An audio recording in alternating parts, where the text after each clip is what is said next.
because of no sin. I'ma endure. They always ask, you say you a Jew, how can you be sure? The prophecy, this in my DNA. Thank the Father, cause now we can see the way. I got my scriptures open. In this book, I got the proof and I can show it. Hey, show yourself approved. Show me the book and the chapter and verse. I just want to be sure. Seen too many blessings for me to go back to the curse. I look at my seed and I see the future. You say Messiah's coming, the feeling is mutual. Don't run from your calling, just let him use you. You never know, might be the one that can wake up these souls. Hey, look at the look on the pressing face. We was the underdog, they underestimate. We about to wake them up. Hey, just saw the news and it got me on 10. He about to wake up his people again. Wake them up. This ain't no trend. Hey, Jews all over the world. Now that you know who you are, it's important you stay in the spirit. Talk to him. They say nothing comes to a dreamer but a dream. Somebody lied. Go tell that to the prophets, the ones that I read. Yeah, why? It's coming to pass, they already saw it. I was sent them to warn us. I open this book and I see it in person. Show me the chapter and verse and I'm searching. What are the chances? Words that was written thousands of years ago will come to pass like it was written today. You got fringes on, have you been here before? I don't usually turn on the news, but today that's what I'm gonna do. Headline, Negroes are the Jews. Hand me the phone, I gotta call the Ark. You ain't gonna believe it. The truth going worldwide. We gotta label the harvest is not. We got the truth and it's hard to deny. He about to wake them up. Hey, just saw the news and it got me on 10. He about to wake up his people again. This ain't no trend. Hey, Jews all over the world. Now that you know who you are, it's important you stay in the spirit. Yeah, in times.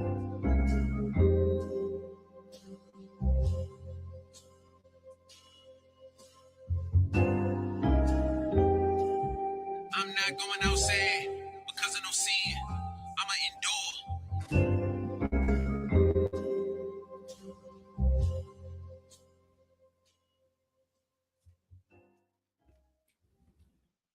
Oh yeah, you know he's Barak Hashem. Barak Hashem. Barak Hashem.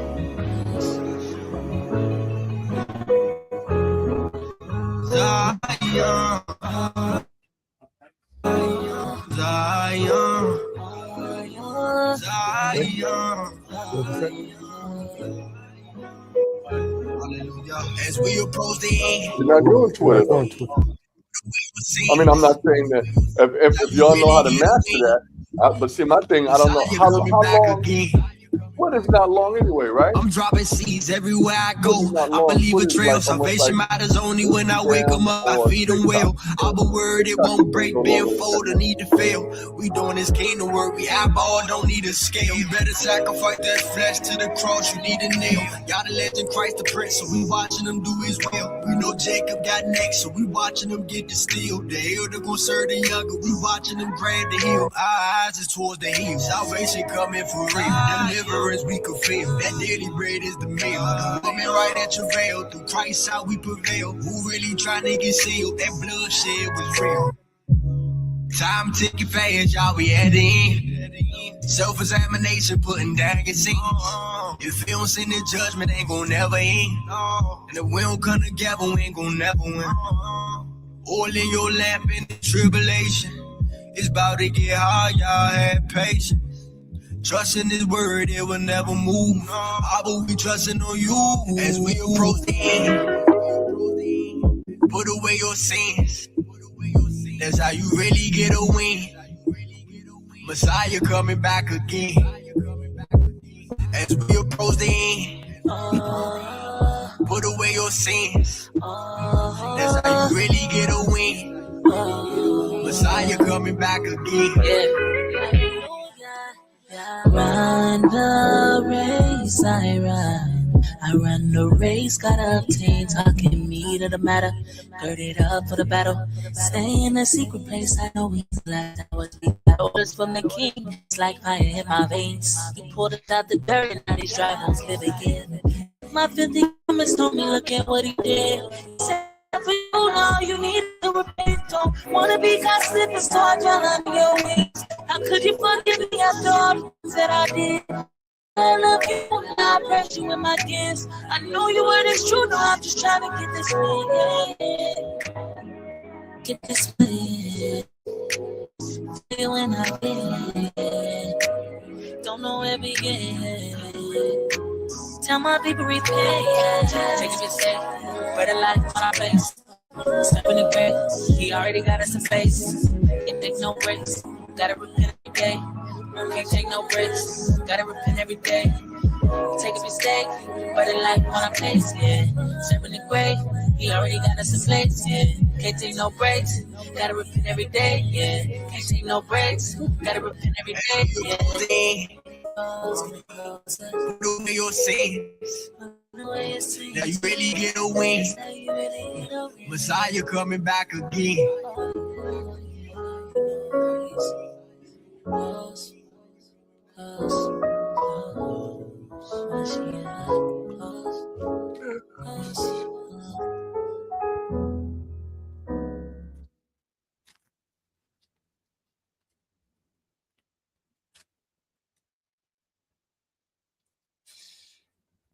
Shalom, shalom, shalom. Check your mic, check the mics to make sure we good. Make sure we okay. Shalom, shalom. All Shalom, right. shalom. All right, all right, all right. All right, all praises to the Most High, Yahweh Shai. It's again, it's always a blessing to be at the house of David on the Shabbat day. And I'd say shalom. Shalom. To the ones that's actually are virtually and online watching us today. I say shalom, which means peace. And to shalom, to the ones that's in my presence. Right. Shalom.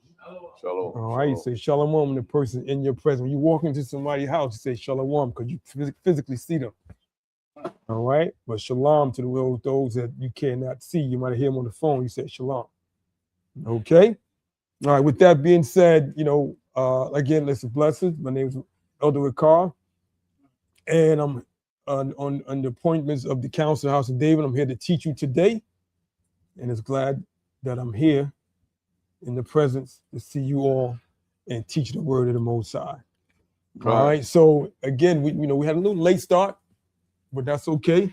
That's okay. It's still the Sabbath day, and we're going to come here and do what the Most High asks us to do, and just teach His word. And I've been in this truth for over 30 years. Over 30 years. All and praises. One thing I learned in this truth is that you have to be consistent. All right? You have to be Yahweh conscious of the Most High's laws. Because remember them, you can't break the laws. I'm going to say it again. You cannot break the Most High laws. The laws break you. The Most High laws break you. You can't break the Most High law. When you're in this word, the Most High laws will break you. So keep that in mind. And also, you have to have what is known as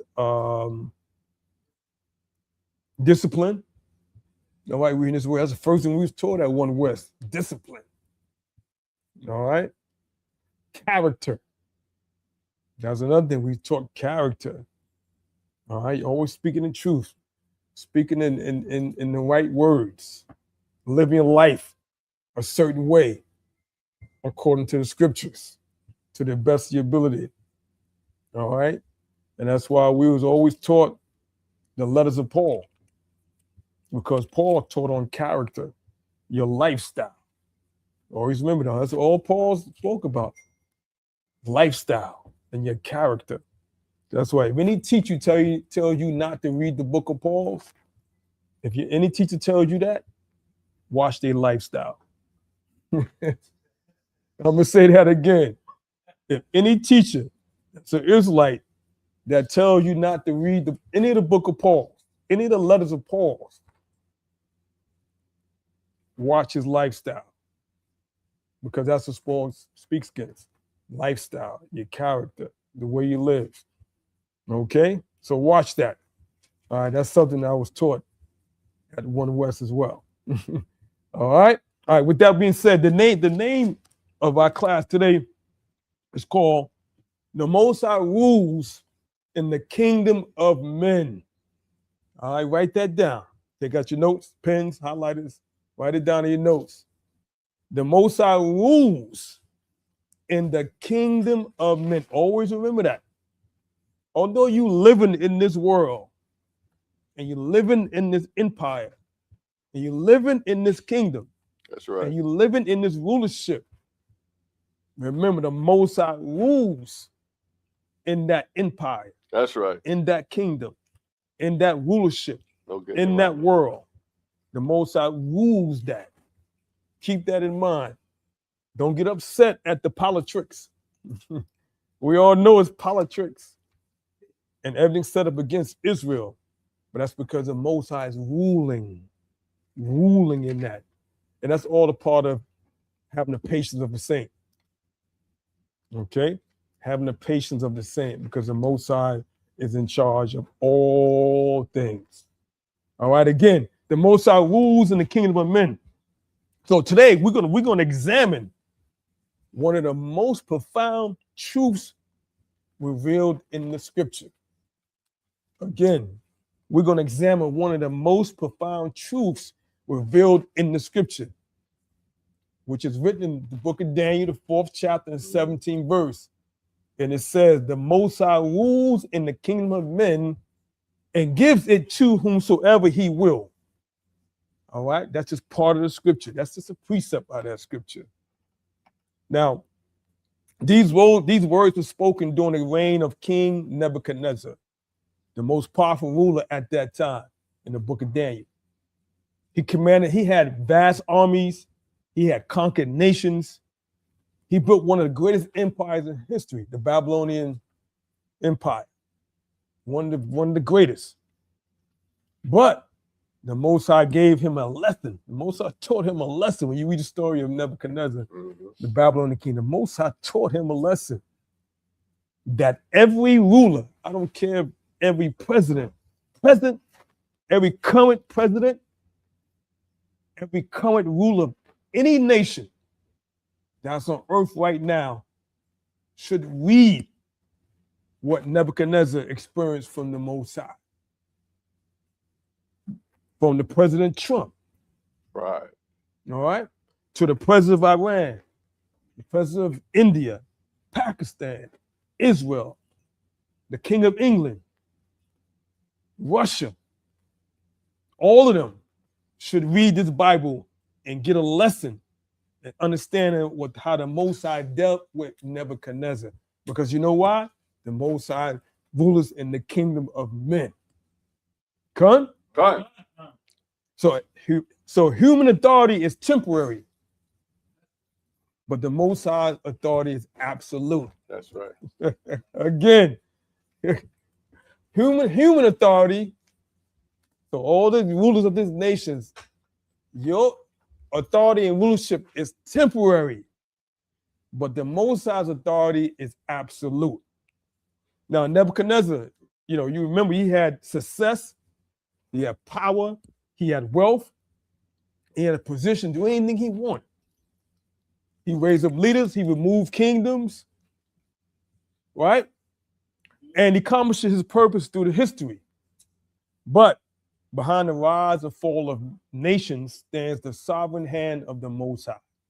That's right. Again, behind the rise and fall of nations stands the sovereign hand of the Most High.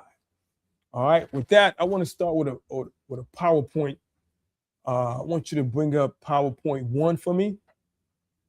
Okay. I want to bring that up. PowerPoint 1. And I'm going to read this first, and then I'm going to read it come after me. This PowerPoint says, how shall we understand the rise of nations? You can write that down. If not, take a screenshot of this PowerPoint. You can. Those who want me to email, I can email you this short PowerPoint. But let's begin with here. It says, how should we understand the rise of nations? So I'm asking my reader, Mr. LeBron, could you continue reading what it says in that PowerPoint? Are great nations simply the product of human wisdom, military strength, and economic success? Or is there a higher hand guiding the affairs of men? All right, let's think about that. let's think about that. Now, it should start hitting you a little bit. Thinking about everything your president has said over the past year. Could I read that again? You can read that again. I'm gonna read the question first. Go ahead. It says here, how should we understand the rise of nations? Okay. And the rebuttal is, are great nations simply the product of human wisdom, military strength, and economic success? Or is there a higher hand guiding the affairs of men? Let's think about that. Because people might think is, every president that was on this earth, every war that we might have had, every empire, that was through human wisdom. All right? Exploration, colonialism. All right? That's human wisdom. Military strength or economic success. But we want it. The question is there a higher hand guiding this? All right? Now, let's go to the book of Daniel, the 4th chapter. And let's read that famous verse, the 4th chapter. Let's read that 17th verse to see, can we get an answer to that question? Right. All right, Daniel, the 4th chapter and the 17th verse. Read now the book of Daniel, chapter 4 and verse 17. Come on. Mm-hmm. This matter is by the decree of the watcher. All right, it says this matter or this affair is by the decree of the watchers. Now you can underline watchers there. In that particular verse, we're talking about the angels right there. Right. That's the angels of the Most High. All right, that's an angel, because who was with the Most High when he created the earth? The angels. All right. Who was with the Most High when he created man? The angels. Who's with the Most High when he created the heavenly bodies? Who's the Most High when the Garden of Eden was created? The angels. Who's with the Most High when Eve was born? Angels. All right. So read that again. Verse 17. This matter is by the decree of the watchers. Go ahead. And the demand by the word of the holy ones. And the demand, all right. And the demand by the word of the holy ones. That's also talking about the angels, because more than one angel. Talk about the angels. And whether you know it or not, the angels have jurisdiction over the kingdoms. That's right. And the earth. They have jurisdiction. They can destroy any kingdom. They can destroy the earth once the Most High gives them the word. All right, now let's hold that. Let's go to Revelations, 7th chapter. Show what I mean. I'm sure how much power the angels have when they are in line with the Most High, which the most are. All right, let's go to start at Revelation 7th chapter, start the 1st verse. Read now the book of Revelation, chapter 7, verse 1. You can lower that. You can lower that down. Give it to the main screen again. 7 and 1. Go ahead. And after these things, I saw 4 angels standing on the 4 corners of the earth. You saw who standing on the 4 corners? Saw 4 angels. 4 angels, watchmen, watchers. That's right. I saw 4 watchers standing on the 4 corners of the earth. Go ahead. Holding the 4 winds of the earth. What were they doing? Holding the 4 winds of the earth. Now these angels, like I said, they got power. They got jurisdiction. Now they're actually holding the 4 winds of the earth. All right, continue. That the wind should not blow on the earth, nor on the sea, nor on any tree. Now look how strong they are. Not only are they so strong, but They had the ability to hold back wind. That's right. Which the Most High created. The Most High created the wind for his purpose. But they had the ability to hold back the wind, which is something that they didn't make. Remember, the angels didn't make the wind. The Most High made the wind. And I can show you that. Okay? The angels didn't make the wind. The Most High made the wind. Okay? But they had the ability to hold back the wind that the Most High made. That's how strong they were. Right. All right? Most High made them that strong. Okay? All right, continue. Yeah. Verse 2. Mm-hmm. And I saw another angel Mm-hmm. ascending from the east, Go ahead. having the seal of the living power, and he cried with a loud voice to the four angels. All right. There's another angel. That's another class. There's another angel talk to the four angels. By a show of hand, who was that? Who was that angel? Yahushua. Yahushua. That's Yahushua. Coming out of the east. Don't let nobody tell you that's any other. All right, matter of fact, let's hold that note, hold that. And I want you all to write the order of the angels down. All right, write the order. I'm gonna give you the order of the angels right now. All right. Again, this is also what I was taught at One West over 30 years ago. All right. These are the orders of the angels. All right. You write this order. It's Yahweh. Matter of fact, if y'all can, someone can write it in the chat, that'd be good as well. This is the order of the angels. It's Yahweh. After Yahweh, it's Yahushua. This is the order. Not saying that those are angels themselves. Yahweh, Yahushua, not the angels, but this is the order of the angels. All right. Then after that, Yahushua stands the four archangels. You got the four archangels. And does anybody know who the four archangels are? If you don't, write this down. If you can't, write it in the chat as well. Anybody can write in the chat. These are the four archangels. Number one is Mayaka Allah, which is Michael. Mm-hmm. What is he known for? War. War. Who is like the Most High? Who is like the Most High? That's what it means. The water for that. Who is like the Most High? Mayaka Allah. All right.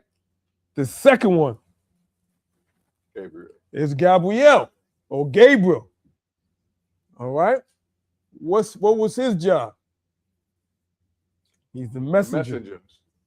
Who came to Mary? Gabriel. Gabriel. He always brings the messages of the Most High. Mm-hmm. Okay. And he got that trumpet. And he got that trumpet as well. The next one is Uriel. Uriel. Uriel. You can read about him in Book of Esdras, 2nd chapter. All right. 4th chapter, 2nd Esdras. You can read about him. And the last one is Raphael. Raphael. And what is his main principle? Health. Health, healer. All right, he's one that heals you. So when you pray, you ask the Most High, Yahushua, to send Raphael to pray for. So that's what we do at the house. We ask the Most High, sends angels, Raphael, to come and heal our sisters and brothers. Okay, you always ask the Most High to send Raphael. Send Raphael. Okay, to heal. Okay. All right. So you can read about him in the Book of Tobit. Right. So again, the four archangels is Michael, Gabriel, Uriel, Raphael. They come right after Yahushua. Okay. All right. Then after the four archangels are who? Little cherubs. The 7. All right. You got what we could have cherubim too, but yeah, talk about the 7 angels. All right. Because you'll read about that in Revelation 4th chapter. It tells you about that order. My book. All right. You have the 7. And then after that, you got the 24 elders. Okay, you got that? Come. And you can read that in Revelation 4th chapter if you want to reference that. Y'all with me? You all right? Come. All right, let's go back to Revelation 7th chapter. Got you. Reading out the book of Revelation, chapter 7, verse 2. Go ahead. And I saw another angel ascending from the east, having the seal of the living power. That's the Yahweh shall have the seal of the Most High. Chapter 5. Chapter 5. Only one that could do it. Good. All praises. Good. So if you didn't know that, that's Yahweh Shai there. And what did he say to the angels? And he cried out with a loud voice. With to a the loud 4 angels, voice. Cry with a loud voice. to whom it was given to hurt the earth and the sea. To do what? To whom it was given to hurt the earth and the sea. Now, who has the ability to hurt the earth and the sea? 4 angels. Angels. They got a lot of authority. They can take them any kingdom.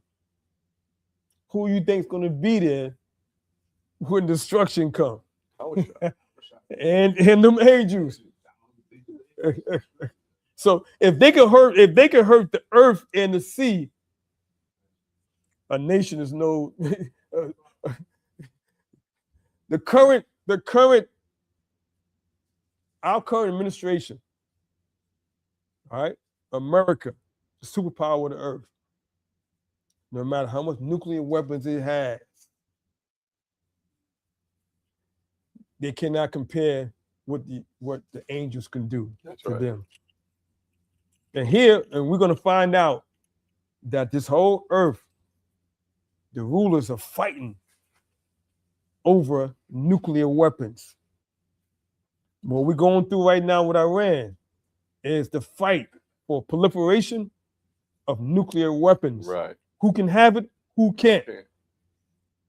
All right. That's what it's all about. All about. But they think they can use that not only against other nations, but they think they can use that against the Most High. All right. Go ahead. Quick statement. Mm-hmm. The angels, they control the wind and over the sea, so they could misdirect the nuclear missiles, misdirect them. Exactly, and they can compress it. Yeah, all of that. They can compress a nuclear weapon. They can compress it. It's no match. No match at all. No match. All right. You got to remember, that's why I say it's not about human wisdom. Right. Because who gave man the wisdom to create nuclear weapons? The Most High. So he's not going to give you nothing in your mind that can take out his authority. That's right. What kind of power would that be? If you give something that you made the authority to take you out. It's like the teacher becoming the master. Exactly. Student becoming the master. Correct. Listen, I created you, but I'll take you out. Word. Yeah, I brought you in, but I'll take you out. All right. So again, the angels have that much power to destroy the earth and the sea. And I use that analogy. Because they're the ones that have jurisdiction over nations and kingdoms. All right. Now let's go back to Daniel 4th chapter. You don't want me to read 3? No, you don't have to. Okay. All right. All right. Daniel 4th chapter. Mm-hmm. Let's go back to that. Should have held it. That's okay. 17th verse. Yeah. Read out the book of Daniel, chapter 4, verse 17. Again. Go ahead. This matter is by the decree of the watchers and the demand by the word of the holy ones, to the intent that the living may know that the Most High ruleth in the kingdom of men. And hold on now, let's underline where it says there, because the power that the angels have, right, and it's up to their decree, it says to the intent that the living, which is us, the people, that nation that's on the earth, to the intent that the living may know that the Most High rules in kingdom of men. So everybody on this earth, every president, every king, every prime minister that's on this earth is to the intent, because they are living on the earth, that the Most High ruleth in the kingdoms of men. All right, continue on. And giveth it to whomsoever he will, and setteth up over it the basis of men. Now that second precept says, not only does he rule the kingdom of men, he says he give it to whomsoever. Whomsoever. All right? So every ruler that you've known in history, the Most High gave it to that individual, right, including Nebuchadnezzar. All right? Including Cyrus. That's why the Most High says Cyrus is anointed. Because he brought him here to do his will. Nimrod. All right? And Nimrod. That's right. All right? And then it says here, it set him over the basis of men, the lowest of men. Now, I don't care what y'all say. Right now, the current president is probably one of the basis. Sub-zero. miseducated president we ever had. I'm telling you, he's the most educated president we ever had in the United States, 250 years of history. Going out with he's not intelligent at all. Not at all. Not whatsoever. He's not intelligent. The people that walk around here on the street are wiser. I know I'm wiser than he is. I know I'm wiser than he is. All right? Because he doesn't read anything. He doesn't read anything. He operates off emotions. Right. He operates off emotions. And he's sleepier than Sleepy Joe. All right. Now, some of the presidents you might have had, like President Carter, you might have read about him, President Carter, he read everything that went across his desk. Like one of the smartest presidents they ever had, President Carter. He read everything that came across his desk.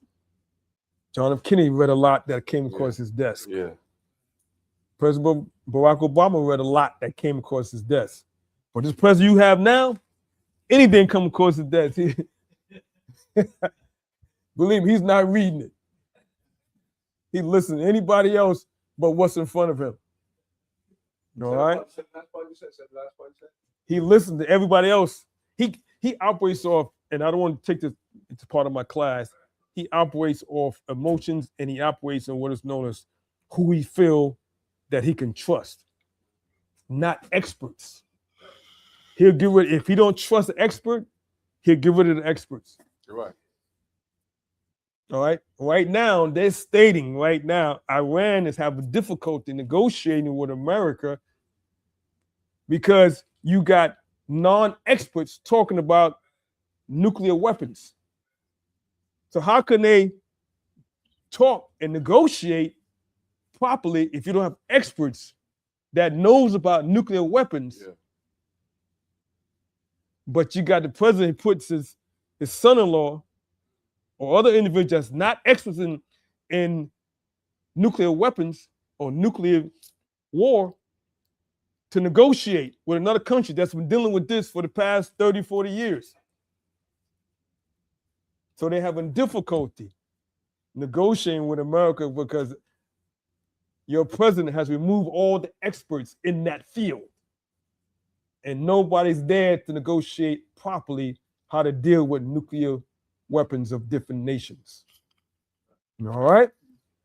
All right, now,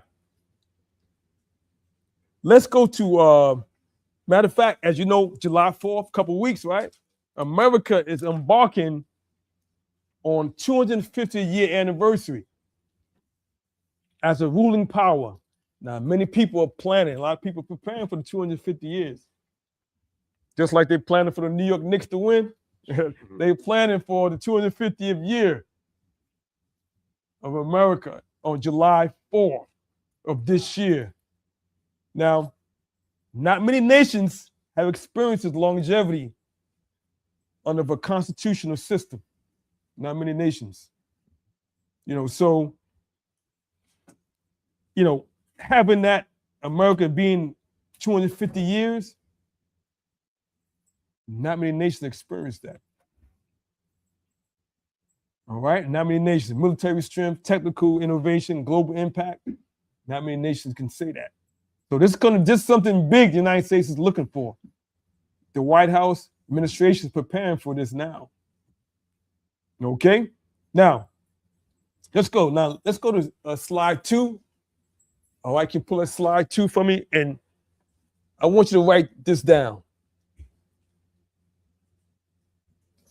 I wrote this. Listen to what it says here. It says, history is a graveyard of empires. Yeah. Y'all know that, right? I'm explaining what I mean by that. History is a graveyard of empires that believe they are indispensable. Now, if you hear any other historian says these exact words, they got it from me. They got it from me. All right. It says here, I say history is a graveyard of empires that believe they were indispensable. Now, I'll show what I mean. Let's review the list in history. Let's look at this graveyard in history of empires. Okay, go to slide 3. All right, look at this graveyard here. Yeah, I've seen this before. All right, at the top, you got Egypt, right? This is history. Did they last forever? Egypt declined, right? That's in the grave. Egypt was in the grave. That's right. All right. Secondly, Assyria. Did that last forever? That's another empire that died. Next one's Babylon. That too succumbed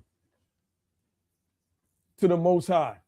And that empire died. Then you got a Persian and Medes, Medo-Persia. That didn't last forever. That soon declined and died. You see his graveyard getting bigger and bigger? History is a graveyard of empires. Okay? This is a graveyard of empires. Then you had Greece. That didn't last forever, no, right? Nope. That soon died and declined. You had Rome, great Roman Empire. Did it last forever? No. That died. Even though we still have some of the remnants and results of Rome, yes. I believe in that saying, says dead men ruled the earth. That's true. Dead men still rule the earth. All right? The Caesars, they still rule the earth, even though they dead. Right. All your holidays, calendars, it was Romans. Right. All right? They still rule the earth. Even your haircut, Caesar. One of the most popular haircuts is called what? Caesar. A Caesar. So what they do? They still ruling the earth, and they dead. The Caesars are dead, but people still going to get a Caesar haircut. Right? That's the word you use. So try not to use that word. That way you can't worship him. Tell your barber, you give me a low haircut. All right? Don't give me the Caesar. Okay? Don't give me a Caesar. All right, so again, then you got Britain and US. Now, I'm gonna show you. Let's go to slide 4, Empire Dates. Let's take a look at this. Again, history is a graveyard of empires. All right, now, Let's look at Egypt. This empire, which it lasted 2,768 years. The longest reigning empire. The Most High allowed Egypt to reign. The longest. Almost 3,000 years. How many dynasties they had? 33? 33 dynasties.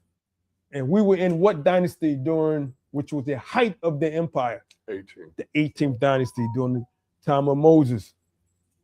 That's the 18th dynasty. Babylon, all right, lasted only 87 years. Persia,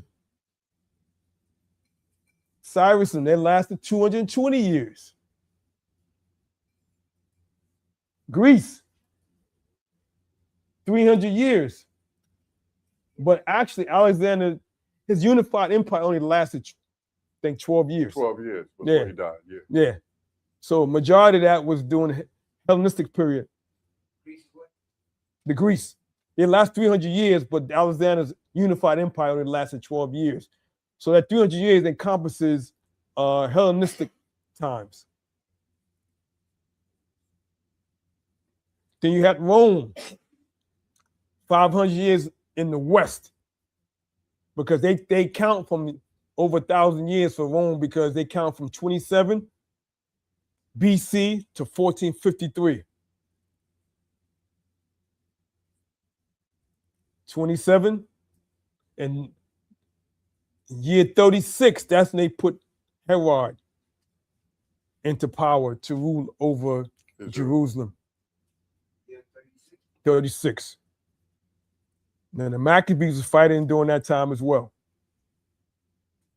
Now, Great Britain, which hasn't officially died yet, was 150 years, because Great Britain ultimately is going to go down with United States of America. United States is only 80 years, even though they've been in existence for 250 years, but it's only been a superpower for 80 years, since 1945. Now, let's look into Great Britain a little bit. I put an asterisk to that. Let's go to slide number 5.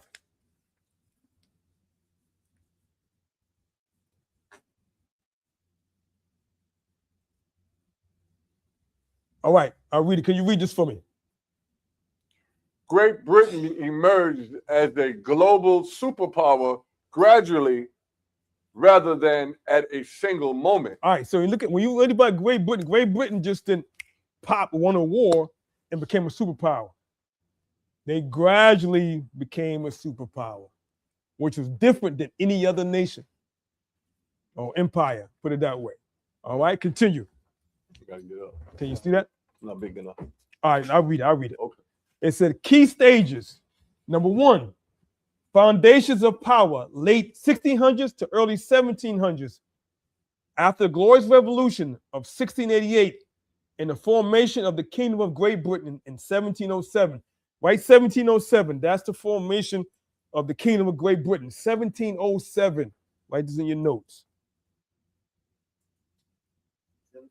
1707, the Kingdom of Great Britain developed strong financial institutions, a powerful navy, and it began to expand overseas trade, colonialism. All right, 1707. That's what different islands they started to go to and colonize those islands, such as Jamaica. All right, all those nations that they went to colonize. Number 2, rise to world power. That didn't happen until 1763 with Great Britain. The world's leading power. Britain's victory in 7 Years' War gave it dominance in North America, India, and the seas. That's in 1763. The 7 Years' War gave it dominance in North America, India, and the seas. That's when they controlled America. All right, they controlled America. 1763, 7 Years' War. That's when they controlled India. India as well. Pakistan. They controlled that and overseas trade. Number 3, this is when they came peak superpower status. 1815 to 1914, Great Britain was at a superpower status. To 1914, Great Britain became the undisputed global superpower after the defeat of Napoleon Bonaparte at the Battle of Waterloo in 1815. Again, Britain became the undisputed global superpower after defeat of Napoleon Bonaparte at the Battle of Waterloo in 1815. So it merged gradually, rather than a single moment, became a superpower. All right.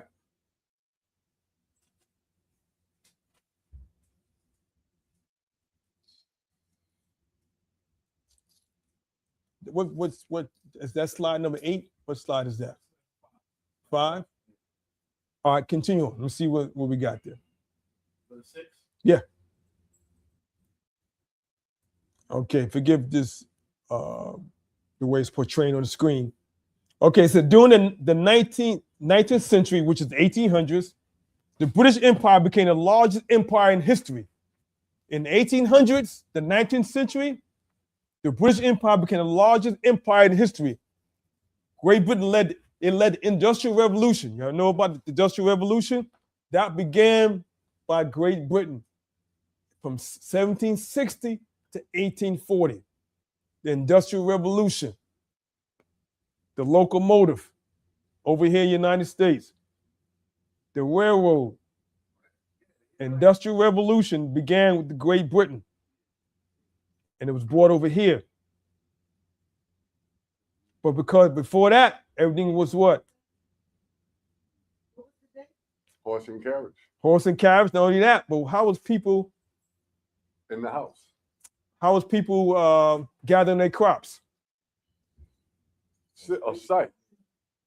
A sight. They hand picking. Hand picking. Hand picking. Yeah, hand picking. So how did that help? How did that change the course of slavery? When we was in those fields, it eased up. It eased up a little bit. The work. It Yeah. eased up a little. Yeah. All right. Machinery. Because now they was able to collect it much faster. Right. All right. Now, also think about it. Remember what was that? John Hammer. What was his name? John Henry. John Henry. Y'all remember the story with him? Y'all learned that in school? They did that by hand. He did it by hand before, Him right? versus the locomotive. Say it again? Him versus the locomotive. Yeah, the Israelite versus the locomotive. Okay? That's the Industrial Revolution. From 1760 to 1840 began with the Great Britain. That's what made Great Britain a large empire. Not only that, they had a Royal Navy that dominated the world's oceans. Name some of the islands that Great Britain owned or colonized back then and now. The Bahamas was one of them. You got Jamaica, all the Caribbean islands, Jamaica. You got Barbados. Okay. I mean, it's so many nations. Even when I visit Barbados, a lot of their natural resource has to go straight to Great Britain. Yeah. All right. Even in Bermuda. In So Bermuda, they wear the English shorts that they call Yeah. Bermuda shorts. That come from Britain. that's correct. And Bahamas. Mm-hmm. And the Bahamas too. All right. All that supporting the colonialism of Great Britain. And they had a Royal Navy that dominated the world oceans during that time. Then it said London became the world's financial center in the 1800s, not New York. Right. It switched from London to New York. Once America came to power, it switched to New York. But prior to New York, there was London. London became the world's financial center. By the early 1900s, the British Empire controlled roughly a quarter of the world's land area and population. That's huge. That's huge. By the early 1900s, the British Empire controlled roughly a quarter of the world's land area and population. That's why you can see Buckingham Palace, how they lived like that. Okay? Yeah. Next slide.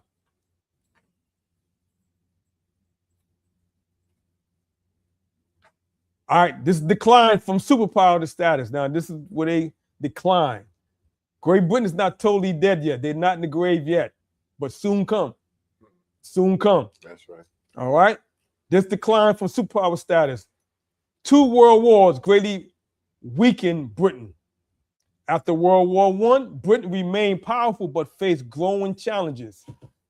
After World War II, power shifted increasingly to the United States and the Soviet Union. So after World War II, everything shifted towards the United States and the Soviet Union. Those are the fastest growing nations because what? They had nuclear power, nuclear weapons. All right? That's why you had the Cuban Missile Crisis. That was between the United States and who? Russia. Russia.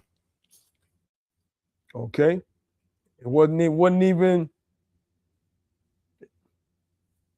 even less than 20 years after World War II. 1948, 1955, you talk about less than, you talk about 12 years, 13 years. Less than that. After World War II, America and Russia was fighting over nuclear weapons. Right after World War II. Less than 10 years. Yeah. And right before that, Russia and America were allies. Right before that Cold War started everything right there after World War II. Con. And I say that I'm going to emphasize that in the class. I'm going to show you everything is about nuclear power, nuclear war. That's why here Donald Trump says, Iran cannot have what? Nuclear power. Nuclear missiles. They can never have what? Never have nuclear missiles. Right. Everybody but Iran. Right. So the empire gradually dissolved through decolonization. Then you see a lot of nations started to get independence from Great Britain as well. All right. Now, it says that from 1763 to 1914, which is about 150 years, 151 years, Great Britain was a dominant imperial power. 1815 to 1914, about 99 years of the near unrivaled global supremacy. So they had a good run. Had a good run. All right, what slide number is that? All right, let's go to slide number 8. And then we're going to go into scriptures a little bit. Now, let's ask this question. Can you read that? Can the reader read that? Answer that. Let's ask this question. If even the British Empire, the largest empire in history, rose and declined, what does that tell us about the preeminence of human power? What does that tell you? Because that's going to go into a graveyard too. The human power is not permanent. All right? Human power is not permanent. Great Britain's going to go into the graveyard of history as well. All right? Remember, that's what history is. History to empire is a graveyard because they're all going to fall and die. They're going to end up there. All right? They're all going to die. All right? Now, let's go to Daniel 4:4. During the 4th chapter, let's start the 4th verse. Reading out the book of Daniel, chapter 4, verse 4. All right, let's read about Nebuchadnezzar. Let's see, can we learn some history in there? Because the question is, the Most High ruling the kingdoms of men, but who has the ultimate authority? Is it human wisdom or is another hand guiding this? Let's find out. All right, continue. I, Nebuchadnezzar, was at rest in mine house and flourishing in my palace. All right, now you notice when you read this, who's speaking here? The king. It's Nebuchadnezzar. He's actually telling his story in the Bible. Right. The Most High made him write it in the Bible. This ain't nobody talking about Nebuchadnezzar. The Most High made him write it in the Bible. He's telling the story. He said, this is Nebuchadnezzar. Autobiography. Yeah, basically. And just imagine Pharaoh. Did Pharaoh ever do this? He never talked this way. Nah, he's like he's writing in the Bible. When I read it, I said, wow, the Most High, he got him writing in the Bible. Nebuchadnezzar. All right, continue. Start from the beginning. I, Nebuchadnezzar, was at rest in mine house and flourishing in my palace. Go ahead. I saw a dream which made me afraid. Yeah, he said, I saw a dream and made me afraid. You can lower that down. Go ahead. And the thoughts upon my bed and the vision of my head troubled me. All right. You see that now? Now, if he wrote this here, I want y'all to think about all the nations and leaders.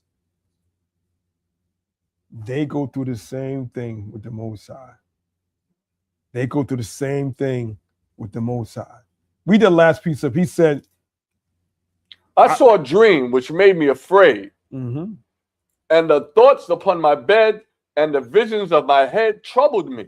Every ruler that ruled this earth had dreams from the Most High. Whether you know it or whether you don't. Had dreams. Did Pharaoh have dreams? So you think he the only one that had dreams? No. Nebuchadnezzar, he tell you how to dream. You think your President Trump having dreams? Nightmares. He got nightmares. Nightmares. That's one position that you don't want. Right. You do not want to be a president or king of a nation. You think it's all because you do have power. Don't get me wrong. You got wealth, you got power, you got prestige. You do have that. But boy, mentally, the Most High deals with you. See how quick all of their hair turned gray. Yeah, you see. What you call it had orange hair. His hair is gray now. Believe me, the Most High, whether you was handpicked or not. That's right. Because the Most High what? Rules in the kingdom of men. And he put the bases of men. You think he ain't got dreams and visions that making him afraid? Yeah.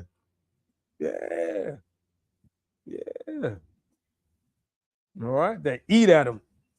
All right. Make him go insane. Or you think it happened to Joe Biden? You think he had no dreams? Make the Most High. You remember, you got to remember, the Most High rules the kingdom of men. Every president, the Most High deals directly with them. That's right. He deals directly with them. Don't think it's they sleeping well in that White House. They're not sleeping well in that White House.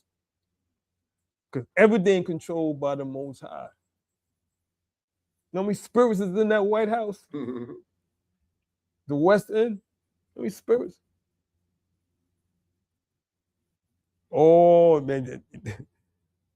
You'd be surprised. The utmost spirits that's in those areas. Principalities that's in those areas. So you don't want it. Don't envy that. Do not envy that. Because believe me, they going through it. They don't get no stress. A lot of presidents have bags under their eyes. Look at your president now. Look at the bags under their eyes.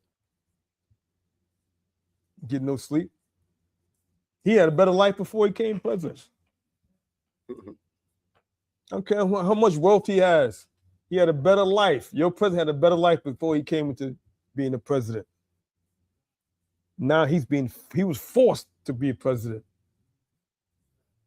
by the will of the Most High. All right?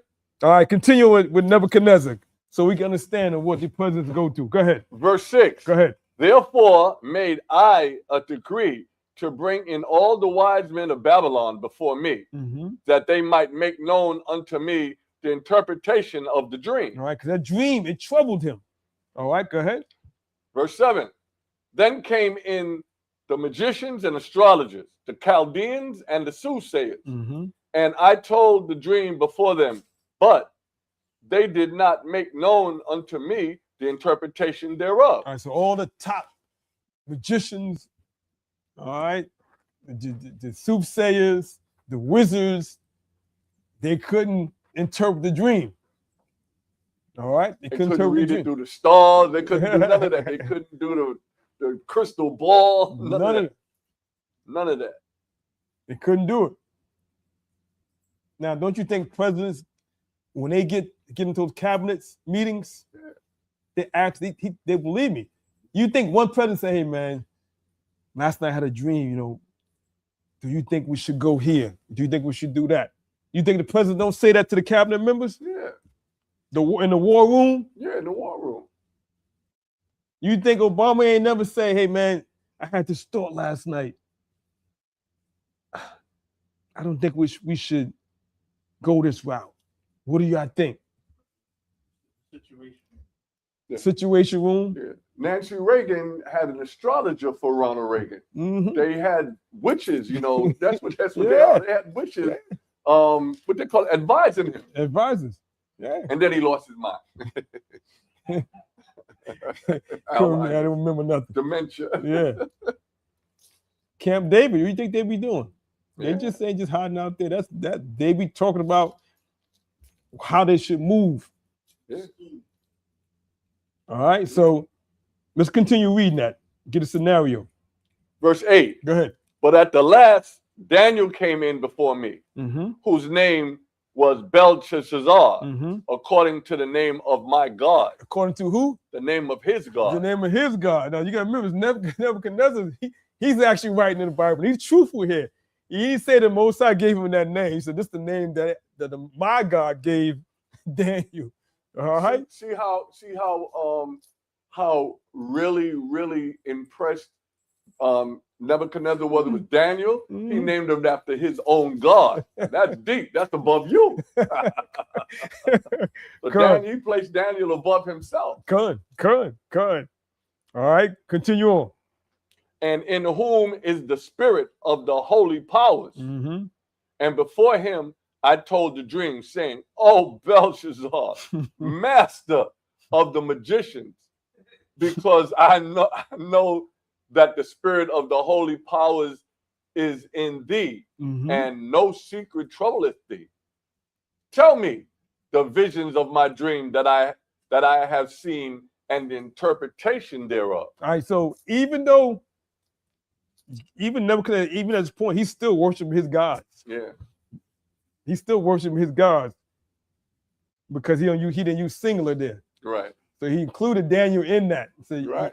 I know your God is among these gods, and here yours might be better. All right, continue. Verse 10. Go ahead. Thus were the visions of mine head in my bed.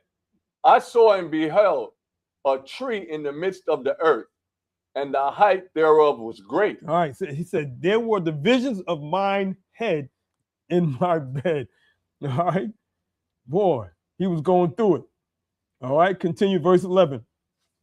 The tree grew and was strong, and the height thereof reached unto heaven, and the sight thereof to the end of all the earth. All right, so he's basically explaining the dream. He told about this tree, the tree that was strong, it was real tall in height, reached up to heaven. And it was the sight of it was all over the end of the earth. It could be seen. Continue verse 12. The leaves thereof were fair. Beautiful. And the fruit thereof much. And in it was meat for all. Go ahead. The beasts of the field had shadow under it, and the fowls of the heaven dwelt in the boughs thereof, and all flesh was fed of it. All right. So it basically took care of everything on the earth. All right. So he's basically explaining what he saw in his dream. Continue. Verse 13. I saw in the vision of my head upon my bed, and behold, a watcher and the Holy One came down from heaven. Mm-hmm. He cried aloud and said, thus, hewn down the tree and cut off his branches, shake off his leaves and scatter his fruit. Let the beasts get away from under it and the fowls from his branches. Mm-hmm. Go ahead. Nevertheless, leave the stump of his roots in the earth, even with a band of iron and brass in the tender grass of the field, Mm-hmm. and let it be wet with the dew of heaven, and let his portion be with the beasts in the grass of the earth. Let his heart be changed from man's, and let a beast's heart be given unto him, and let 7 times pass over him. Go ahead. This matter is by the decree of the watchers, and the demand by the word of the holy ones, to the intent that the living may know that the Most High ruleth in the kingdom of men, and giving it to whomsoever he will. All right, so remember that. The Most High give it to whoever he will. Trump is in office because of who? The Most High. The Most High. The Most High allowed that. Every president that's from Washington on down, the Most High put them in office. Through, quote unquote, even if you want to believe through voting, you want to believe that, yes, you can believe that. But at the ultimate, that's the Most High. Okay? The Most High. He the one ruling the kingdom of men for his purpose. That's right. All right, continue on. He will and setteth up over it the bases of men. And the base he set up, and now this president we got right now is one of the bases of men. All right, believe me. The Epstein files, he's all in it. He's one of the bases of men. Imagine what he did. He probably took the pictures. Imagine what he did or what's in those Epstein files and videos of him. Yeah. Just imagine them kids.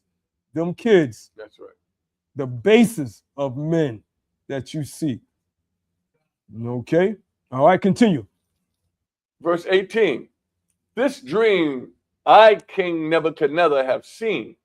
Now thou, O Belshazzar, declare the interpretation thereof, for as much as all the wise men of my kingdom are not able to make known unto me the interpretation, but thou art able, for the spirit of the holy powers is in thee. Underline that. For the spirit of holy power is in thee. Now, who else had this type of power as Daniel in the kingdom of Egypt? Well, Moses. Moses had that too, but who in the beginning of the king of Egyptian empire? Joseph. Right, Joseph. My bad. What I'm trying to share with you is you are just like Daniel and Joseph when you read the scriptures. We're like that now when we read the scriptures. Because like we said, we read the scriptures saying to us that the Most High rule the kingdom of men, right? Believe me. Even though your president may not want certain Israelite or black men to be around him, he's had fired and got rid of top generals that basically ran this country. Believe me, he's gotten rid of that. So actually, he doesn't have that power anymore in terms of to actually help him decipher which way to go. Right. Believe me, it was generals, black generals, that told him, say, hey, man, do not go at Iran. Top generals told him, they were black. That's right. Don't go to Iran. You're going to open up a Pandora's box. So now he got rid of those. He don't have that power anymore. That's going to lead to his demise. Because he think, I know everything. I'm going to operate off my emotions. I'm a businessman. I'm going to do what I think at that time. I don't care about inflation. They don't care about none of that stuff, bro. I don't care about the price of gas. We'll be all right. It'll come down soon. Yeah, it'll come down soon. We're negotiating. Yeah. They're going to make a deal by tomorrow. If not, we'll blow them away. Right. We're over 100 days in this war. Yeah. And counting. That was supposed to, we're going to obliterate them in 2 days. And counting. Yeah. And counting. All right, let's continue on. Verse 19. Then Daniel, whose name was Belshazzar, was astonished for 1 hour, and his thoughts troubled him. The king spake and said, Belshazzar, let not the dream or the interpretation thereof trouble thee. Belshazzar answered and said, my Adawan, the dream be to them that hate thee, and the interpretation thereof of thine enemies. Go ahead, verse 20. The tree hast thou sawest, that thou sawest, which grew and was strong, whose height reached unto the heaven, and the sight thereof to all the earth, whose leaves were fair, and the fruit thereof much, and in it was meat for all, under which the beasts of the field dwelt, and upon whose branches the fowls of the heaven had their habitation. It is thou, O king. He said, it's you. So that's what Daniel told him. This you that tree that's going to be cut down, basically. He said, it's you. Underline that in your script. It is you. All right, go ahead. It is thou, O king, that art grown and becomes strong.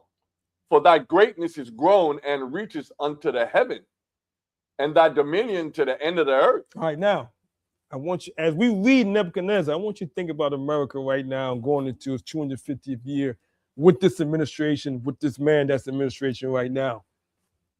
Think about it. This is it right here. Read that verse again. It is thou, O king, that art grown and become strong. For thy greatness is grown and reaches unto heaven, and thy dominion to the end of the earth. All right, that's America, as you know that. And again, I want you to write what I said. History is a graveyard of empires who believe that they are indispensable. Always remember that. All great kingdoms fall sooner or later and wind up in the graveyard. Okay, continue. Verse 23. And whereas the king saw a watcher. All right, so hold on. Just hold on. I see you're still writing. I'll say that again. See, can you find that slide? I think that was slide 2. Go back to. If you can go back to it. Where it's a history, let's let them write this down. All right, I want everybody to write this in your notes. And this is my saying, everybody. If you hear anybody on any podcast, any news, anybody use these words, they got it from me. Any historian use these words, they got it from me. History is a graveyard of empires that believed they were indispensable. Write that down, keep that for yourself. All right. You can take that down. All right, continue on, reader, if you don't mind. Verse 23.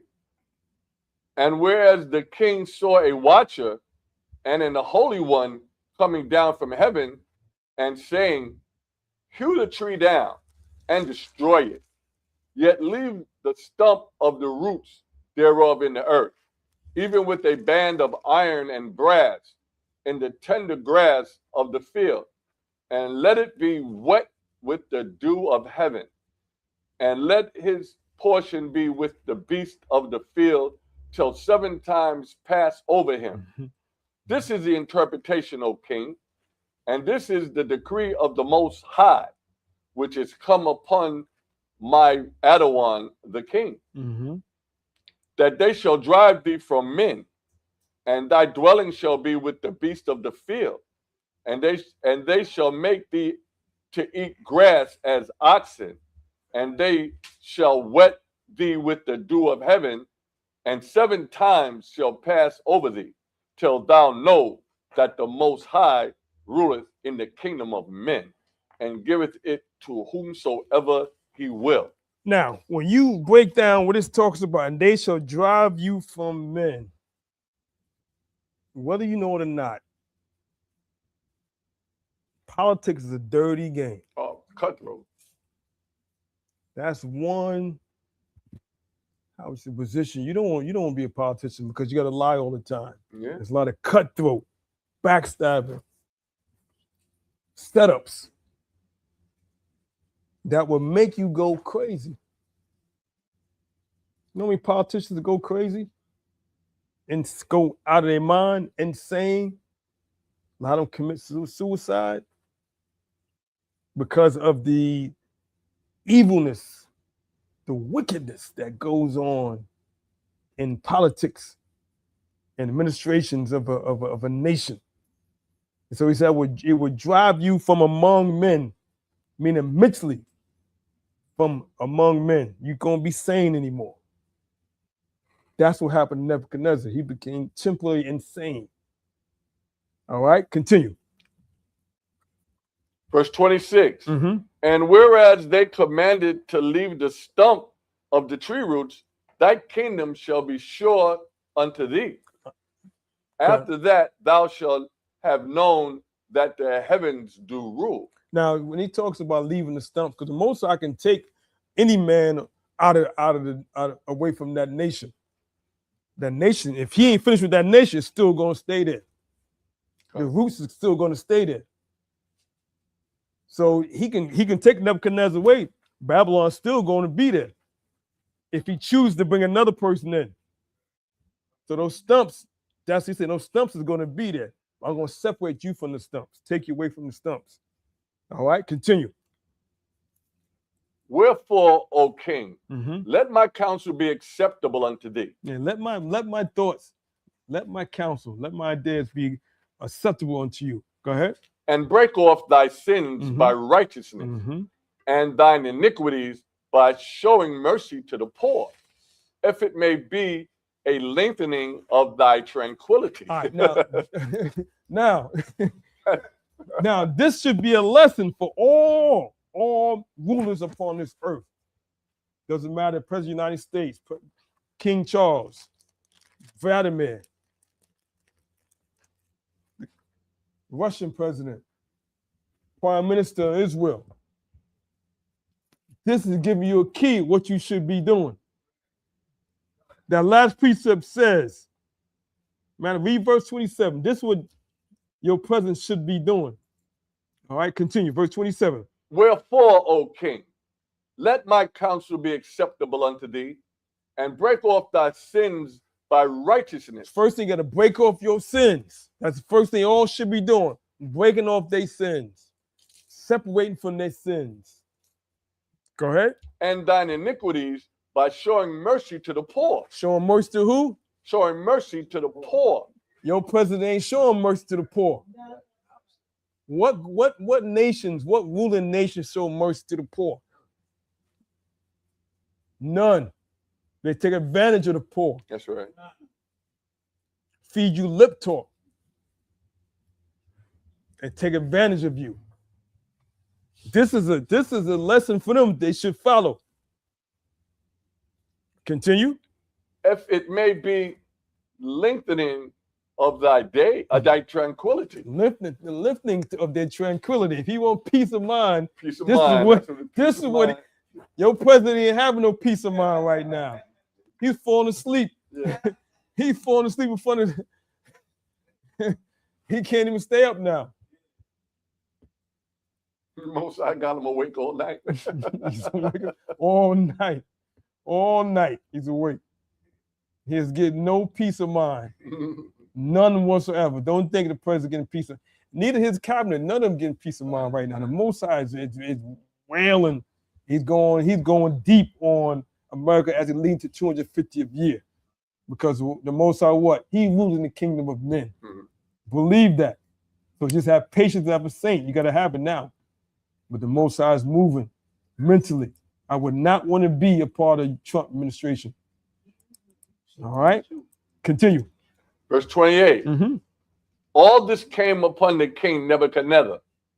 And at the end of 12 months, he walked into the palace of the kingdom of Babylon. After a whole year, go ahead. The king spake and said, is not this great Babylon that I have built? So after he told him the dream, he still didn't listen, learn nothing.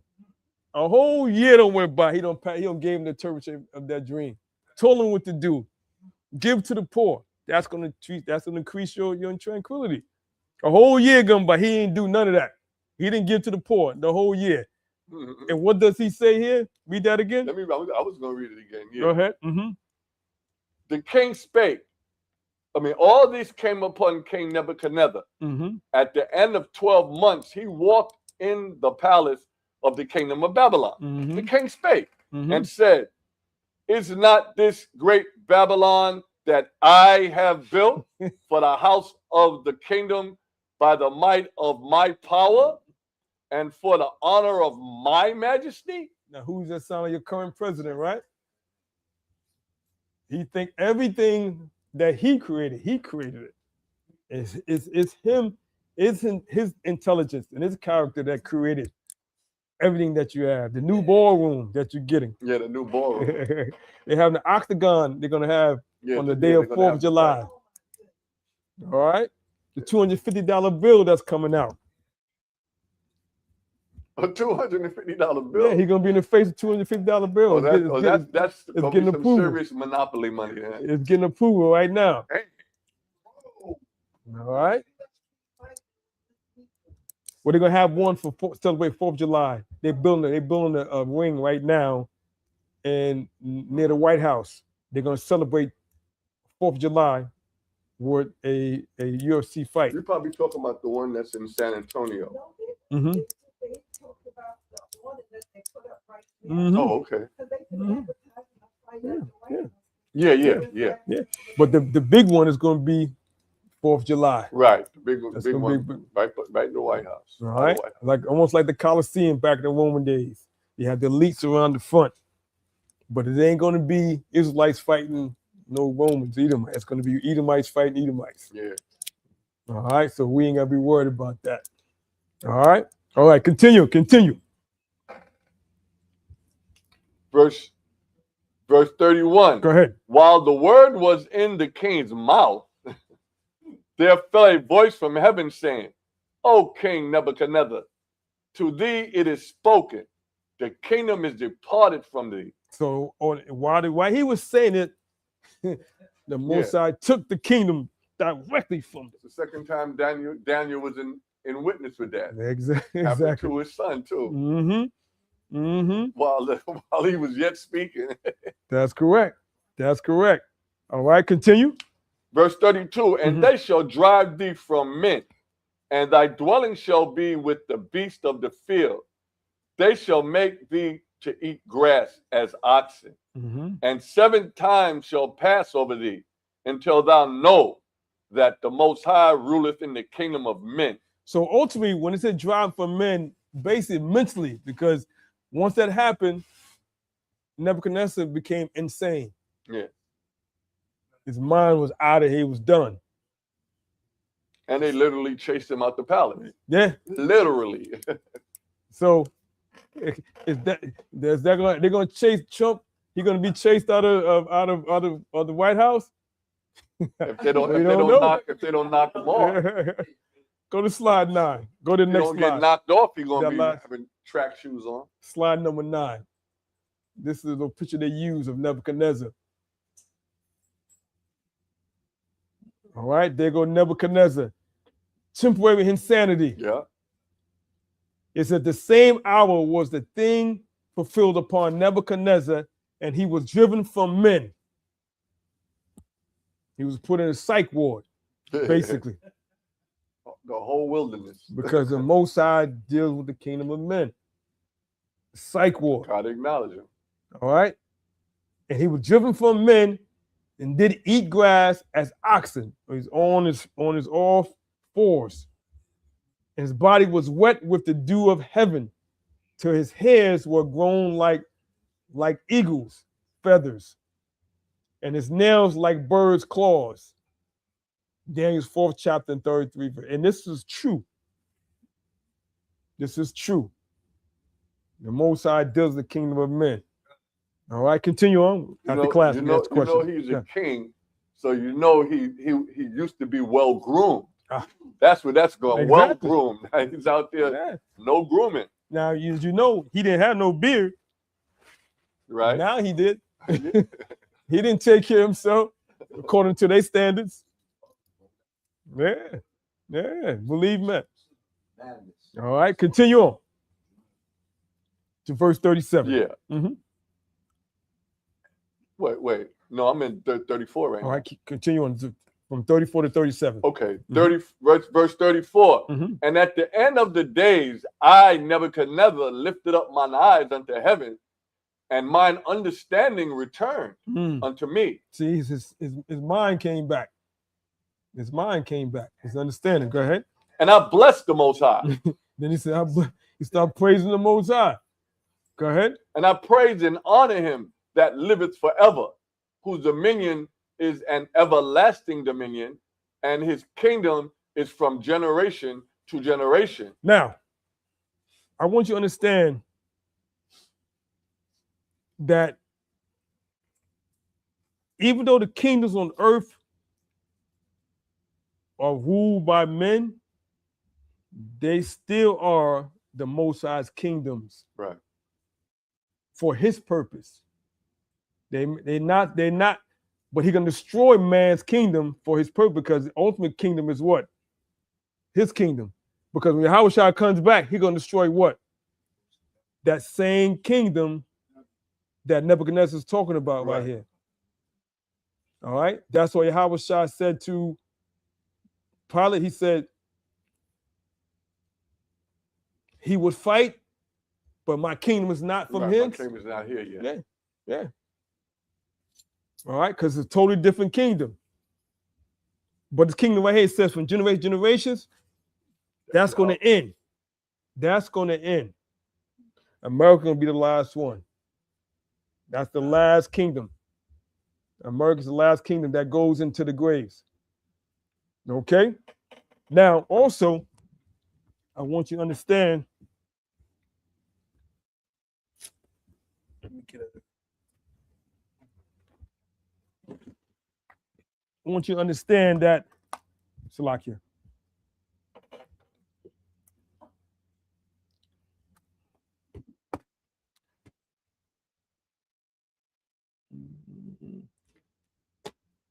Let me get a socket, somebody over here. Should Socket. Okay. All right, continue reading. Verse 35. Mm-hmm. And all the inhabitants of the earth are reputed as nothing. Mm-hmm. And he doeth according to his will in the army of heaven and among the inhabitants of the earth. Underline, read that again. That's a lot of information in there. And all the inhabitants of the earth are reputed as nothing. All right, all the inhabitants of the earth was reputed as nothing. Remember that. Because the Most High's what? He deals in the rule the kingdom of nations. All right, they reputed as nothing. Continue. And he doeth according to his will in the army of heaven. In the where? In the army of heaven. All right, now that's going to come. He's going to do what is willing in the army of heaven. All right, continue. And among the inhabitants of the earth. Among the inhabitants of the earth. So when that time comes, remember it says two kingdoms, Yahweh's kingdom and the Most High's kingdom. Okay, continue.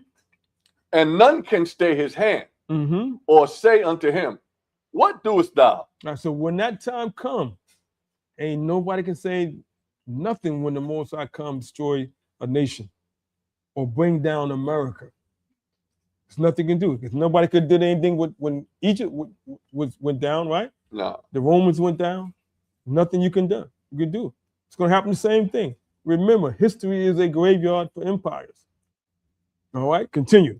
At the same time, my reason returned unto me, and for the glory of my kingdom, mine honor and brightness returned unto me, and my counselors and my Adawans sought unto me, and I was established in my kingdom, and excellent majesty was added unto me. All right, go ahead. Now I, Nebuchadnezzar, praise and extol and honor the King of heaven, all whose works are truth, and his ways judgment, and those that walk in pride he is able to abase. So now this should be the script and lesson taught to every ruler on this earth, is that if you don't do, like I said, give to the poor, if you don't give to the poor, and if you don't break away from your sins, that will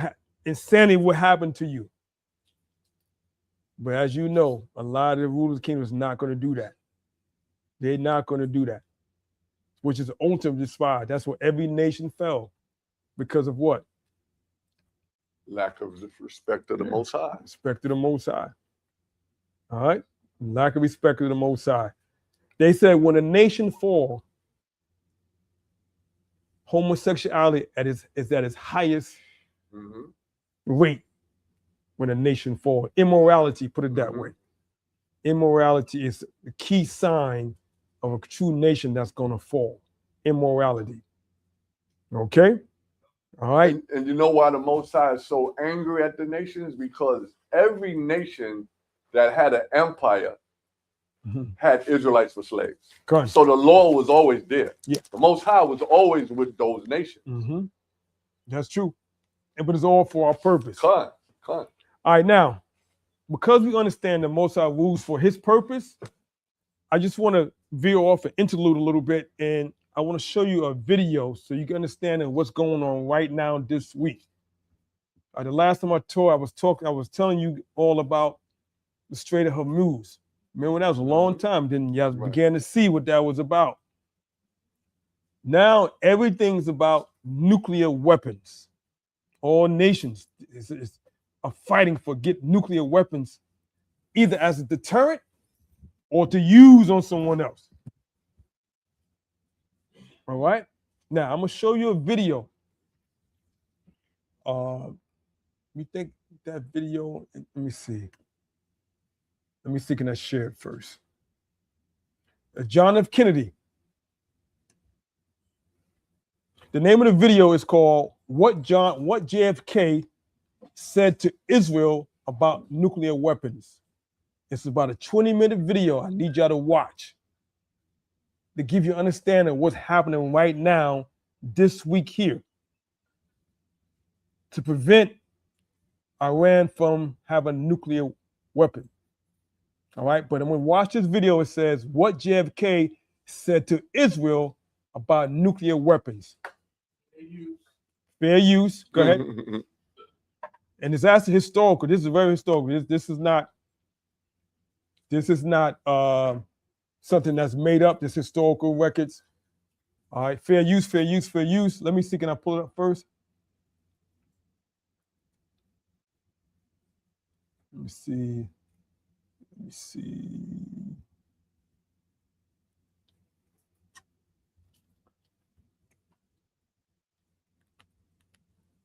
All right. Let me push play on it. All right. I want everybody to listen. It's about 20 minutes, but it's worth the listening to. So put it on the audience to watch this video because a lot of understanding this. All right. I'm gonna start it. You can see the photo of JFK on the phone. This is 1963. He's on the phone with the Prime Minister of Israel at that time. I want you to listen to this closely. All right?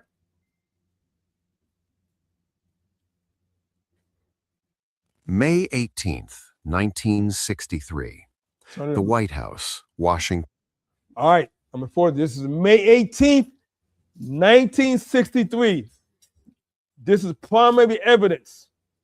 Okay, turn up a little bit. Turn the volume up on not on the computer. Yeah. May 8th. This is May 18th, 1963. This is John F. Kennedy talking to the Prime Minister of Israel about nuclear weapons. D.C. President John F. Kennedy sits at his desk in the Oval Office. He is composing a letter. The letter is addressed to Prime Minister David Ben-Gurion of Israel. It is not a friendly letter. It is barely diplomatic. Kennedy writes, "This government's commitment to and support of Israel could be seriously jeopardized if it should be thought that we were unable to obtain reliable information on a subject as vital to peace as the question of Israel's effort in the nuclear field." This is the strongest language Kennedy has used with Israel. It is almost an ultimatum. The subject is Israel's nuclear facility at Dimona in the Negev Desert. Kennedy wants American inspectors to have full access to the facility. Israel has been refusing, and Kennedy has had enough. Now, at this time, you remember, this is 1963. Right? This is not even 20 years Israel is in power, or Israel's been around. Less than 20 years. Now, remember we talked about Great Britain. They said after Great Britain, the next ruling powers were the United States and Russia. They both had nuclear weapons that everybody known. At this time, Israel was small. They're not supposed to have a nuclear weapon. So John F. Kennedy was calling and said, hey, we hearing, and our inspectors telling us that you got nuclear weapons over there. We got to come see those. All right, now let's continue on. Less than 1 month after this letter is sent, David Ben-Gurion will resign as Prime Minister of Israel. You hear that? What? Less than one. The president of Prime Minister, he resigned after that. This is 1963, everybody. 6 months after this letter, John F. Kennedy will be dead. Y'all hear that? 6 months after that letter, John F. Kennedy is killed after this letter. Repeat. 1 month after the letter, Prime Minister of Israel resigns. He said, I'm out of here. 6 months later, Kennedy is killed. Now, are we saying that that's what happened to Kennedy? But history doesn't lie when you go into the records. Now, this has all been declassified. Right. So we could say true, we could say fair use, oh, this is true history. And at the end of the video, it's going to tell you all this information has been declassified. All right? This is the story of what JFK said to Israel about nuclear weapons, how he pressured Israel to stop its nuclear program, and how the conflict between Kennedy and Ben-Gurion became one of the most serious crises in U.S.-Israel relations. Let's begin by understanding what was happening at Dimona and why Kennedy cared so deeply about it. In 1958, Israel began construction of a nuclear reactor in the Negev Desert near the town of Dimona. The facility was built with French assistance. France provided the reactor design, the equipment, and technical expertise. Israel told the world the facility was a textile plant. Later, Israel said it was a research reactor for peace. So they started lying about it. In 1958, after class, 1958, Israel began what is known as making nuclear empowerment in Dimona in 1958. They wasn't supposed to have that. The French came, was secretly helping them. The United States found out through spying that they were, and Kennedy approached them about it because they wasn't having nuclear. Only ones really supposed to have it was what? The United States, Russia. You had a few others, not many, but it had to be known. To this day, Israel is not supposed to have a nuclear weapon. All right? Peaceful purposes. Both statements were lies. The facility at Dimona was designed to produce plutonium for nuclear weapons. American intelligence agencies discovered the construction in 1960. U-2 spy plane flights over Israel photographed the site. CIA analysts studied the photos. They concluded Israel was building a nuclear reactor far larger than needed for research. They concluded Israel intended to develop nuclear weapons. In December 1960, outgoing President Dwight Eisenhower confronted Israeli officials about Dimona. Ben-Gurion, who was prime minister, admitted the facility existed, but insisted it was purely for peaceful research. Now, before Kennedy came to president, Eisenhower knew about it as well. And he approached Ben-Gurion about it. Okay? Eisenhower was before Kennedy. Right. All right? Eisenhower was skeptical, but left the problem for the incoming president. John F. Kennedy became president on January 20th, 1961. He inherited the Dimona problem, and he decided it was unacceptable for Israel to develop nuclear weapons. Now, Kennedy could have let it slide by, or something about him decided, nah, we want to know about Israel having a nuclear weapon. Now, like you said, it tells you, history said that he inherited that problem from the previous administration. So when it came across his desk, he had to deal with it. And he approached him. Now, back in those days, it was no emails. They wrote letters. Okay? They wrote letters to different nations. Okay? Reasons were both strategic and moral. Strategically, Kennedy believed that if Israel developed nuclear weapons, Arab states would seek their own nuclear weapons.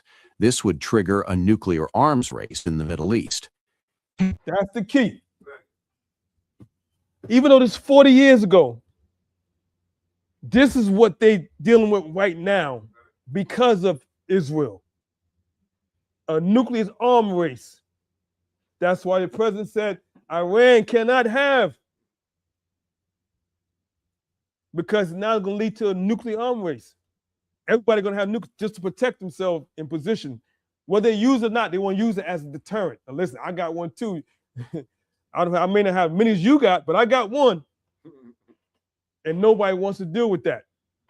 But all this is because of the 1960s. They're still dealing with this to this day. Kennedy was trying to prevent nuclear proliferation globally. He had negotiated the Limited Test Ban Treaty with the Soviet Union. He was pushing for broader non-proliferation agreements. Israel developing nuclear weapons would undermine these efforts. Morally, Kennedy believed nuclear weapons were dangerous and that their spread needed to be stopped. He had seen how close the world came to nuclear war during the Cuban Missile Crisis in October 1962. He was determined to prevent more countries from acquiring these weapons. In May 1961, Kennedy met with Ben-Gurion in New York. Kennedy raised the Dimona issue. He told Ben-Gurion that the United States needed assurances that Israel was not developing nuclear weapons. Ben-Gurion gave those assurances. He said Dimona was for peaceful purposes only. Kennedy didn't believe him. American intelligence continued to monitor Dimona. So Kennedy didn't believe him. Kennedy did not believe Ben-Gurion that it was for peaceful purposes.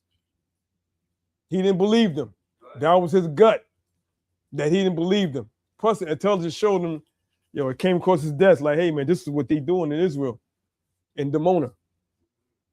Kennedy read it across his desk and said, nah, I don't believe them. They creating this, going to make it dangerous. I already got to deal with Russia. Now, if he gets it, now the Arab countries going to want to get nuclear weapons, this is going to lead to devastation of everybody. Then it's not good for American empire because everybody want to be equal to American empire. All right, so he didn't believe them. Facility was growing. Construction continued. The reactor was becoming operational. Kennedy decided he needed verification. In the summer of 1961, he told Ben-Gurion that the United States wanted to send inspectors to Dimona. Ben-Gurion initially refused. After pressure, he agreed to allow limited inspections. Now, check this out. The President of the United States approaches Prime Minister of Israel back in the 1960s about nuclear weapons. He said, I want to send inspectors to Dimona. The prime minister refused. Now, that should tell you, if he was able to do that in the 1960s, do you think the president of the United States can say anything to them now? Nope. Trump can't do nothing with the prime minister over there. They're showing you that. Nothing. And this is in the 60s. Kennedy's dealing with this in the 60s. He said he refused, but then pressure came. The United States had their part, and then you got to remember the politics come with it. The cutthroats, the backstabbing, all that is involved. Then you next door, he resigns. Money changing hands. Exactly. That's crazy. Exactly. The first inspection occurred in May 1961. 2 American scientists visited Dimona. They were given a tour of the facility. They saw the reactor. They spoke with Israeli scientists. They filed a report concluding that the reactor appeared to be for research purposes. But the inspection was inadequate. The Americans were shown only certain areas of the facility. They were not allowed to take samples. They were not allowed unrestricted access. Israeli officials controlled what they saw. American intelligence agencies were not satisfied. They believed Israel was hiding the true purpose of Dimona. They believed there were underground facilities the inspectors had not seen. Kennedy pressed for more inspections. In 1962, another team of American scientists visited Dimona. Again, So Kennedy kept pressuring. The inspectors came back, said, hey, Kennedy, John, man, listen, we don't went there. We filed our report. Man, this underground bunker, they're not letting us access to where we know things are. He said, we know where these underground, but they're not letting us access. Right. So they come back to Kennedy, say, listen, man, we can't get the full report for you. So Kennedy says, all right, I'm putting more pressure. He gets upset over this. He puts more pressure trying to find out about the nuclear weapons that they're trying to produce. and they were given limited access. Again, their report was inconclusive. Behind the scenes, something significant was happening. Israel was deceiving the inspectors. Years later, after the facts became public, it was revealed that Israel had built a fake control room at Dimona. When American inspectors visited, they were shown this fake control room. The real... Now check that out. Israel had that, they made a fake control room. Hey, this is Central Command right here.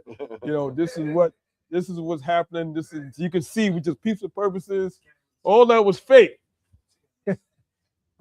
All that was fake. And then one thing, when you work for intelligence agencies and they send you on missions, do reports, and you put things, travel to do things in compliance. If you come back to your report and it says inconclusive, that's not good. They don't want to hear anything about inconclusive. They want to see details, but the inspectors couldn't give no details. Couldn't get access. They couldn't get access. They knew everything was, but at the same time, Israel was making a fake command room. So if they were doing that back then, again, what are they doing now? Now, and this is not, and without getting too political, control room and the real work of the facility were hidden from them. Kennedy suspected deception, but he didn't have proof. He continued to pressure Ben-Gurion. The correspondence between Kennedy and Ben-Gurion intensified in 1962 and 1963. Kennedy sent multiple letters. The letters were polite at first, but became increasingly firm. In a letter dated July 5, 1963, Kennedy wrote to Ben-Gurion, "I am sure you will agree that there is no more urgent business for the whole world than the control of nuclear weapons. We have been in touch with the Soviet Union and other countries regarding this issue." Kennedy was making clear that Israel's nuclear program was part of a larger global problem. He was treating Israel the same way he was treating other countries that might develop nuclear weapons. Kennedy continued in the same letter, "I am convinced that the non-proliferation of nuclear weapons is vital to the security of Israel." This was a key argument. Kennedy was telling Ben-Gurion that nuclear weapons would actually make Israel less safe, not more safe. If Israel developed nuclear weapons, Arab states would pursue their own. Israel would face nuclear-armed enemies. Better, Kennedy argued, to prevent nuclear weapons from entering the region at all. Ben-Gurion's responses to Kennedy's letters were evasive. He insisted Dimona was peaceful. He provided limited information.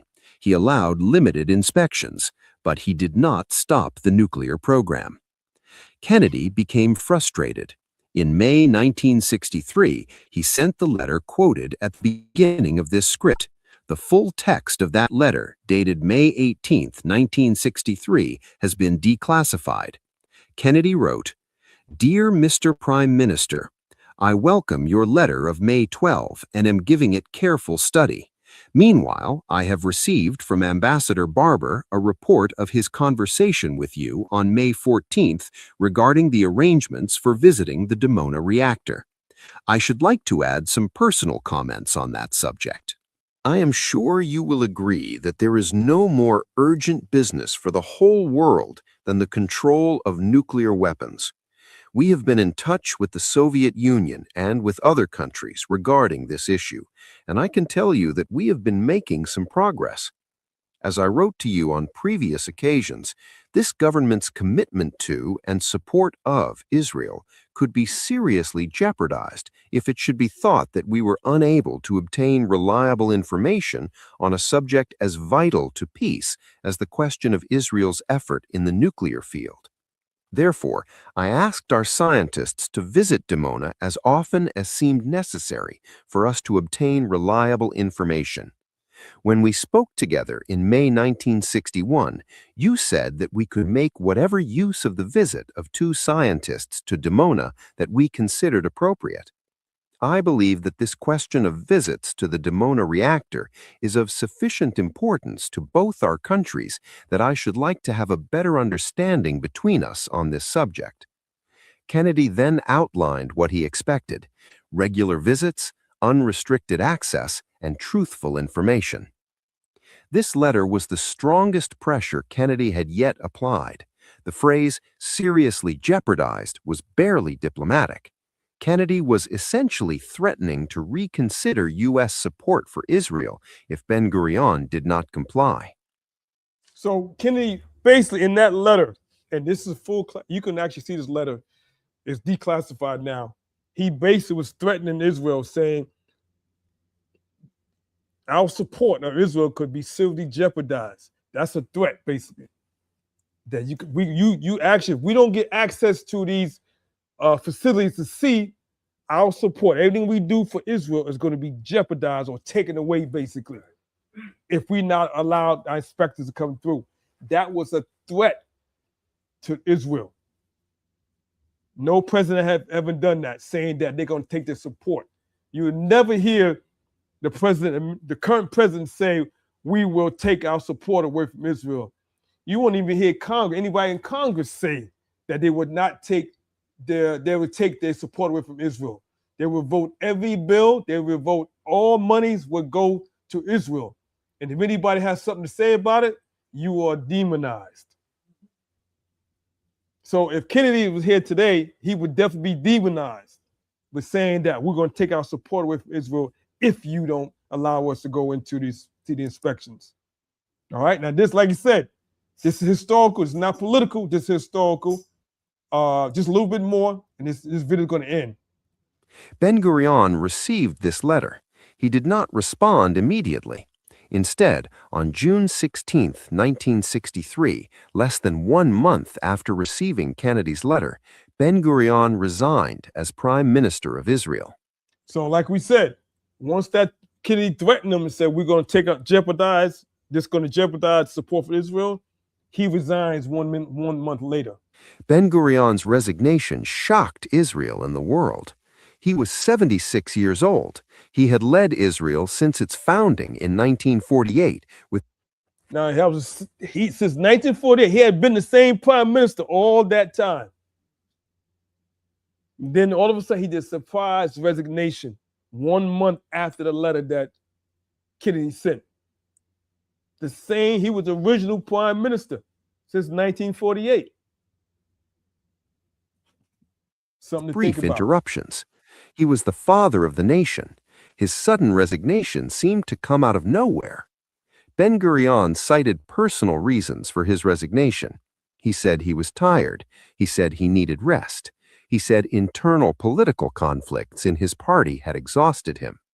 But the timing was striking. Kennedy's harshest letter arrived in May. Ben-Gurion resigned in June. Some historians have suggested a connection. They argue that Ben-Gurion resigned rather than comply with Kennedy's demands, rather than stop the nuclear program. Other historians are more cautious. They note that Ben-Gurion had been considering resignation for some time. They note that there were genuine political conflicts within his party. They argue that the timing may have been coincidental. What is clear is that Ben-Gurion did not respond to Kennedy's May 18 letter before resigning. So he never responded to Kennedy. He just resigned. He never responded. Once Kennedy sent the threat out, said, hey, this could seriously jeopardize our support for Israel, that was a threat for the United States. Like I said, you will never hear any politician ever use those words or tell Netanyahu, if you don't do what we do, tell you to do, or ask, this is going to seriously jeopardize our support for you. You will never hear those words. Seriously jeopardize. You'll never hear that. He's the only one that said it. And Ben-Gurion never responded to the letter. He just resigned. He left the problem for his successor. Levi Eshkol became Prime Minister of Israel on June 26, 1963. Eshkol inherited the crisis with Kennedy over Dimona. He took a different approach than Ben-Gurion. Eshkol sent a letter to Kennedy in July 1963. Eshkol's letter was more conciliatory than Ben-Gurion's had been. Eshkol agreed to annual visits by American scientists to Dimona. He provided more information about the facility's operations. He tried to ease Kennedy's concerns. Kennedy accepted Eshkol's commitments, but remained watchful. Another inspection was scheduled for 1964. Then, on November 22, 1963, Kennedy was assassinated in Dallas. Lyndon Johnson became president, and the pressure on Israel over Dimona effectively ended. You hear that? Soon as Kennedy was killed, which he never really got a response from Ben-Gurion, and then the next prime minister came in, was trying to work something out, but then he's killed, and then Lyndon B. Johnson lets it go, drops the ball on it, then take the pressure away from Israel. Can y'all see that? It's not political. This is history here. All right? Johnson took a different approach to Israel than Kennedy had. Johnson was more supportive of Israel. He was less concerned about Dimona. The inspections continued for a few more years, but became increasingly perfunctory. American inspectors were still not getting full access, and the Johnson administration was not pushing as hard as Kennedy had. By 1967, Israel had developed nuclear weapons. About what year? 1967. Write that down. 1967, Israel, hold your question to the end. 1967, they had nuclear weapons. 19 years, hold it to the end. 19 years, right? 1948 to 1967 is 19 years. Yeah. Well, I was 9. Yeah. We'll hold it to the end after the video. Exact date Israel achieved nuclear capability is disputed. Some historians say 1966, some say 1967. But it is generally agreed that by the time of the Six-Day War in June 1967, Israel had operational nuclear weapons. Israel has never officially confirmed that it possesses nuclear weapons. You hear that? They never, even to this day, they never officially admitted that they got nuclear weapons, even though we all know history showed they already have it. But they never officially, and this was always an issue at the UN, saying they're not supposed to have nuclear weapons, Nobody's pressing them for nuclear. The reason why they got nuclear weapons. They never officially reported that, and they're not letting anybody in. The Israeli policy is called nuclear ambiguity or nuclear opacity. Israel neither confirms nor denies having nuclear weapons, but the evidence is overwhelming that Israel has had nuclear weapons since the late 1960s. Today, Israel is estimated to possess between 80 and 400 nuclear warheads. The exact number is classified, but Israel is recognized as a nuclear-armed state, though not officially. The story of It's recognized as a nuclear armed state, but it's not official. And the 400 warheads, it's more than that. You know that. It's unclassified. They're not letting you know what's there. Of Kennedy's battle with Ben-Gurion over Dimona raises several questions. What would have happened if Kennedy had lived? Would he have continued pressuring Israel? Would he have stopped the Israeli nuclear program? These questions cannot be answered with certainty, but Kennedy's track record suggests he would have continued the pressure. He was committed to non-proliferation. He had confronted the Soviet Union during the Cuban Missile Crisis. He was not afraid of difficult diplomatic conflicts. Some historians argue that Kennedy's assassination removed the most significant obstacle to Israel's nuclear program. They note that Lyndon Johnson, while friendly to Israel, did not share Kennedy's intense focus on non-proliferation. They note that the inspections of Dimona became less rigorous after Kennedy's death. Other historians are more cautious. They note that even Kennedy might not have been able to stop Israel's nuclear program. Israel saw nuclear weapons as essential to its survival. Israel was surrounded by hostile Arab states. Israel had been through 3 major wars since 1948. Israeli leaders believed that nuclear weapons provided the ultimate guarantee against destruction. What is not in dispute is that Kennedy tried.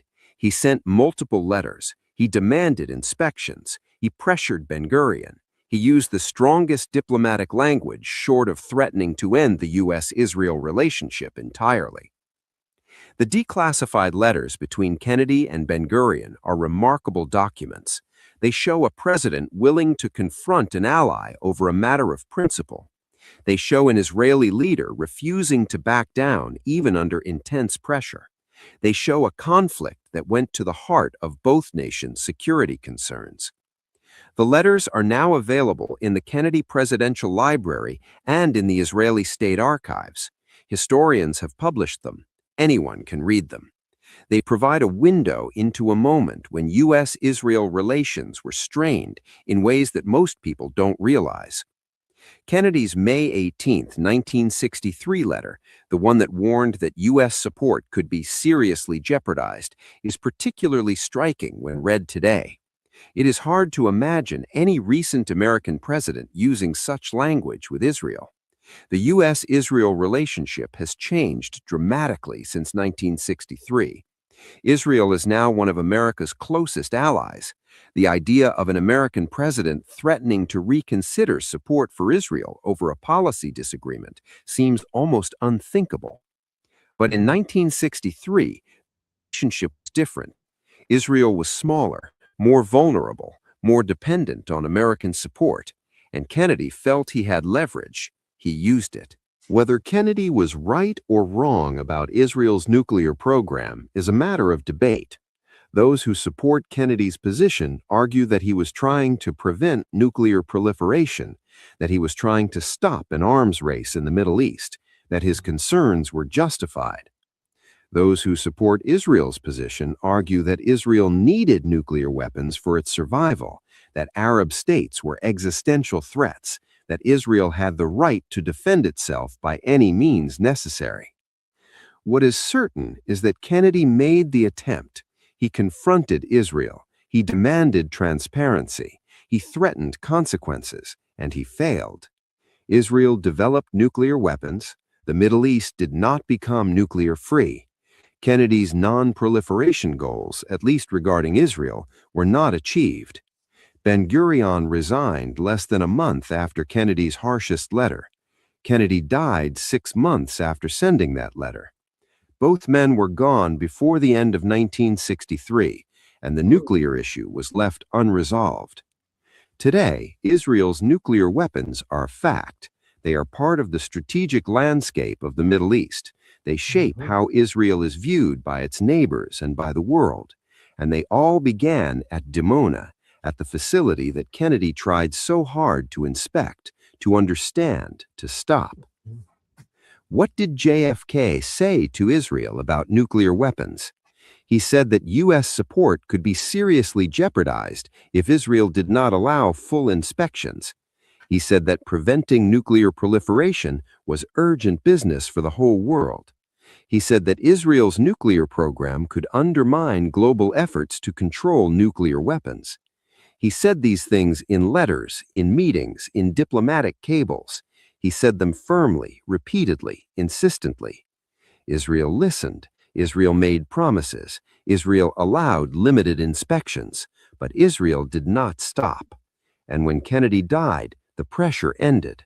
The nuclear program continued, and Israel became a nuclear power. Disclaimer: this video presents historical events based on declassified letters between JFK and Ben-Gurion, JFK Presidential Library, Israeli State Archives, Avner Cohen's Israel and the Bomb, State Department cables, CIA reports, and verified historical documentation. This content is for educational purposes. All right, so that's fair use, fair use. All right, that's educational purpose. That's not political, that's historical. That's not political, but historical. So I wanted you to see that video because there's a lot of information that, and that is what's happening right now this week here. That's what's happening right now between Iran and the current Trump administration. Is about nuclear power. Because Iran said Israel has nuclear capabilities and we don't trust you or them. So that's what you see right now. All right. So again, I'm going to stop right here. And like I said, the Most High rules in the kingdom of men. And you got to let the Most High do what he does. Believe me, it's heating up. Things are, America's 250 years old next month. Next month, 250 years old. So you gotta be aware of that. All right? All right, real quick. Is the brothers there in the mind that it will be, does that have anything to do? Are they near it? They Yeah. That's right there. Yeah, real quick. Isn't that the same place that Iran bombed? At And the beginning of the first nuclear strike they hit. they stroke over there. Yeah, near there. Yeah, not the main one, but yeah, they hit something. They because they knew that was there. So Iran is smart. I'm teaching another class. Iran they're very smart. But like I said earlier, what's the issue with American administration right now with Iran this week is because Iran is saying that the United States don't have the experts because Trump got rid of all the experts that was into that knew about nuclear and negotiating and so forth, the stages of it. Because his son-in-law don't understand this, how that works, they're having difficulty negotiating over the nuclear issue. All right, and the world political stage has changed because of Strait of Hormuz. Iran says, I'm not giving that up.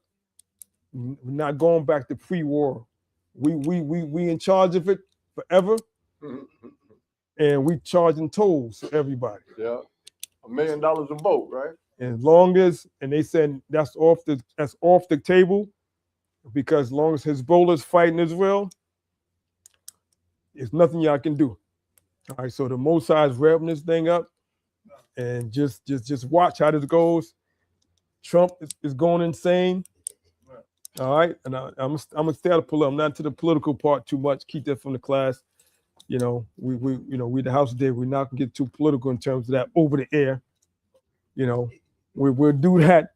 We'll do that on how would you say on the boots on the ground. We do it that way. All right. All right. With that, you got a question? No, Francois Duvalier. Question? You got a question? No. Francois Duvalier was the president of Haiti at the time, what's known as Papa Doc. Mm-hmm. He said when Kennedy was shot, he put a curse on him. Put a curse on who? Francois Duvalier, Papa Doc, he put a curse on Kennedy at the time he got shot. He put a curse on Kennedy? Yeah, yeah. Nah, he ain't put no curse on him. Yeah, he ain't. He can say what he want to say. He ain't put no curse on him. Because the Most High do what? He rules in the kingdom of men. For his purpose. For his purpose. All right? And with that, I say shalom, shalom, shalom, shalom. Mm-hmm. Mm-hmm. That was long.